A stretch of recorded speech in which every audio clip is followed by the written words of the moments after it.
Hey there, and welcome to YAS, a stripper podcast. On this podcast, we'll discuss how classifying each other as people and workers is dangerous to society and marginalized groups of people. We'll also talk about the climate in and outside of the strip clubs and all of the amazing things that strippers do. And of course, we'll talk about all of the things in between. I'm your queen, A.M. Davies, and this is YAS, a stripper podcast. Hey there, and welcome to YAS, a stripper podcast. This has been another week of coronavirus lockdown. So we are still recording from our homes and in remote locations, as you can tell. One of us is in San Francisco right now, and the other is in their bedroom. It's like I'm kidding.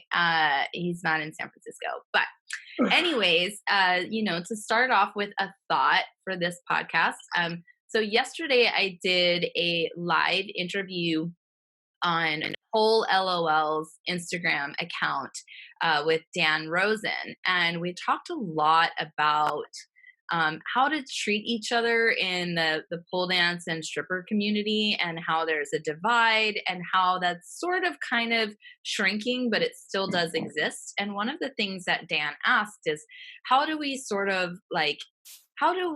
fix that almost? And I said, the best thing to do is just to keep having conversations about the origins of pole dancing and how strippers are the creators of pole dancing, and that we should just respect and love each other for how we choose to express ourselves.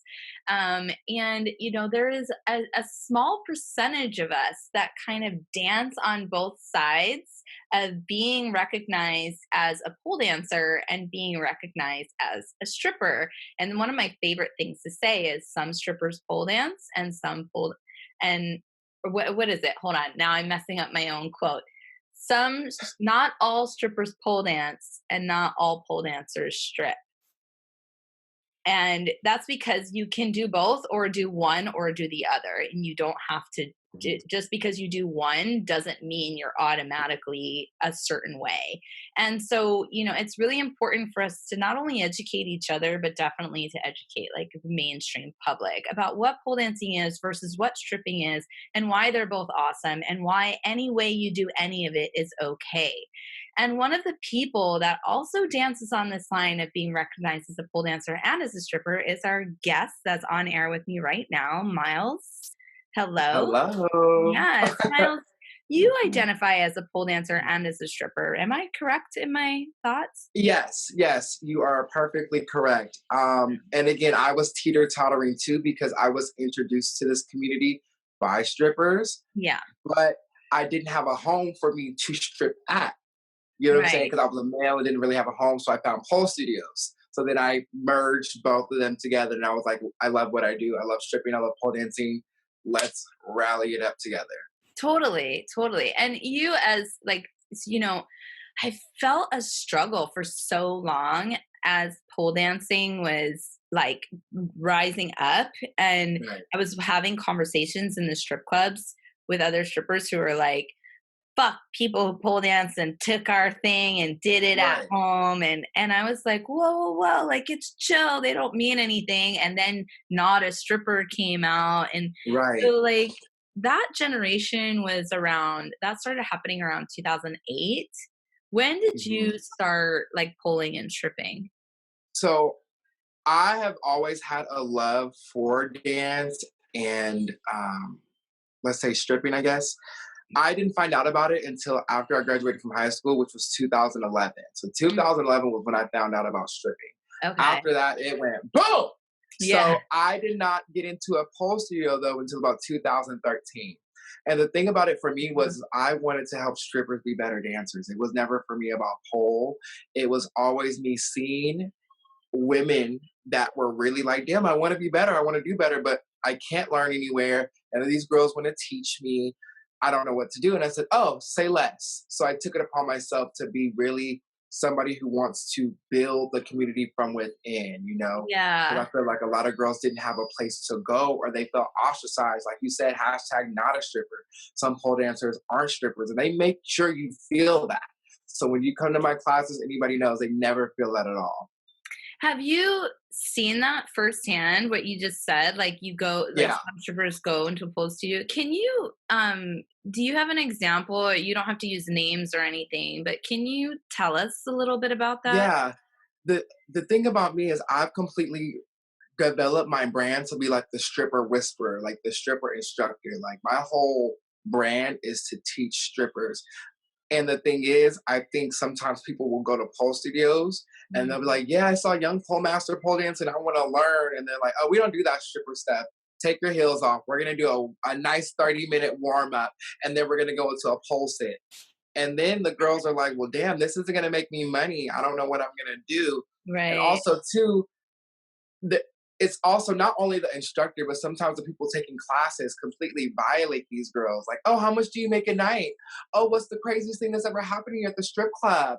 Just and it's like, damn, bitch, I'm just here for a class, and Like now they're you're a asking me goldfish about in a my fishbowl. Yeah. yes. Mhm. So that's why in my environment, my workshops are stripper friendly. Even if you do Totally. dance, it's for you. If you don't dance, it's okay, but it's a community where you can feel safe. You can feel okay. Yeah. We can talk about different clubs. We can talk about the pros and the cons, and we also always talk about the future of the industry as well.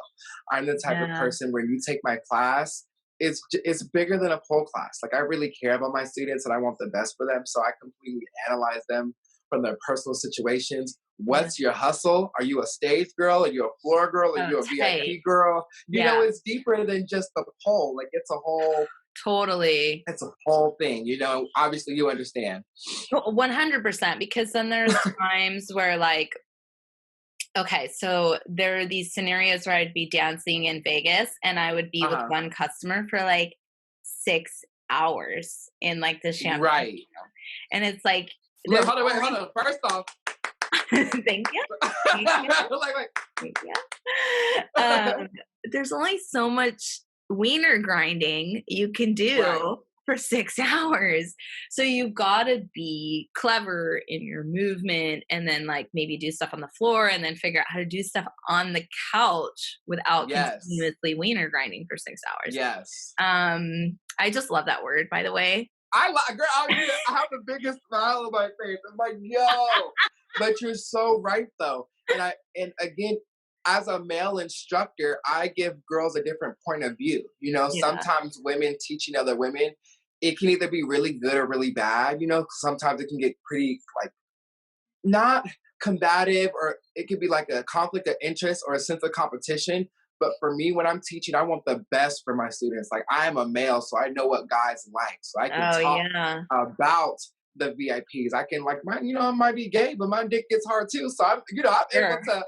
Sure, I I mean yeah. I'm able to touch on those things, and that's a big part too. Like as again, knowing how to talk to my student about those rooms. Because let's say you go to a pole studio and you're like, okay, I want to learn tricks, but I want to get a VIP too. I want to make money. And I'm like, okay, girl, I got you. If that's what you want to do, you got to make sure you're walking the floor, you're talking to them, tap them on the shoulder, let them know that you're going to get on stage. If you're not a stage girl, talk about what you can do in the back room. And you can even sell a dream, girl. You can say you do 30,000 things in the back and only do three, but they're still hoping for that 30,000 trick on the 6th hour. So it's a whole Yeah. mind game on top of it too. And I just love that I'm in this space. That's so interesting. I want to get some more background on you and then circle back to Yes. how you got to this point I of love it. helping strippers. And so you said you remind me a lot of Josiah as far as your story, Josiah Badass Mhm. Grant. Um, Love him. Love yeah, Josiah. well, he is a massive pioneer in this Yep. industry, and he also started at a very young age. He was actually 16. He was still in high school. So Yeah. how I was 17. I was really young when I graduated high school. How old were you? I had just turned 17 and I was a freshman in college. And I had moved to Kansas to live with my dad. My dad had owned a liquor store for 25 years, and I Nice. was going to school, getting my psychology degree. And for my human sexuality courses, I was looking for research topics. I was like, okay, I want to come a little bit different. Here I am in Kansas. What can I do be a little bit different? So my sister, my big sister, she's gay. So all of her friends were lesbians and they were all studs. but all their girlfriends were pretty strippers. And I was like, oh my God, why do you guys look so pretty? They're like, come check us out at the club. Again, I was not 18 yet.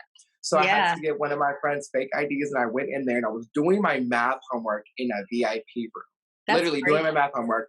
And I was doing my math homework. I was looking up, I was like, whoa, this is what they do. Boom. This is going to be my next topic.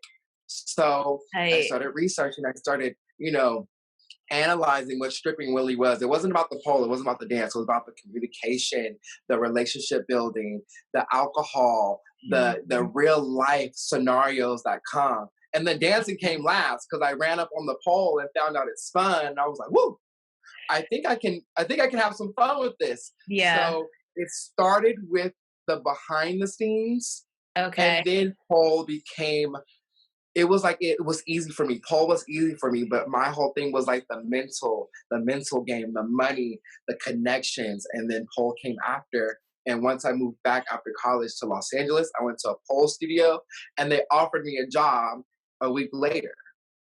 So it was kind of like, this was Simply Irresistible in Bakersfield, California. Oh, and that's where I met Josiah at. I met Josiah at Simply Irresistible, because everybody, when I walked in, they're like, you're little Josiah. And this is in 2013.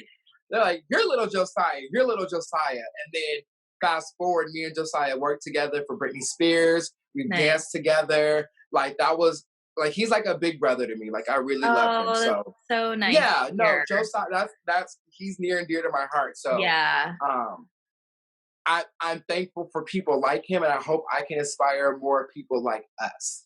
I think you already are. I mean, you're super well known. You kind of came up, for me personally, I was like, oh, okay. Because like when I finally found out who you were, I was like, oh, like he's fast tracked though. Like it was like, it wasn't because, and maybe that's because I'm not in the pole community scene as much as I used to be, like as active as I used to be. And so I always knew who was up and coming, and you were just kind of like, were like a storm that came out of nowhere. And it's great. It's been really great watching you rise. Cause you do like, okay, hold on. I'm getting ahead of myself. So you were in high school. It's just like Josiah. It's so funny because he did the same thing. He went to a strip club, met strippers, fell in love with strippers. Yes. Before I get into the other thought that was in my head, I'm curious about something. I was talking to someone the other day, is how the younger generation is more woke than my generation. So I'm almost 40. And you're still in your early 20s. Yeah, I just turned 26. Okay, great. But you have been exposed to like the internet and more cultures for a much longer time comparatively to me by the time I was 26. So what was your like thoughts about strippers, or did you have any negative thoughts or misconceptions before you went to the strip clubs?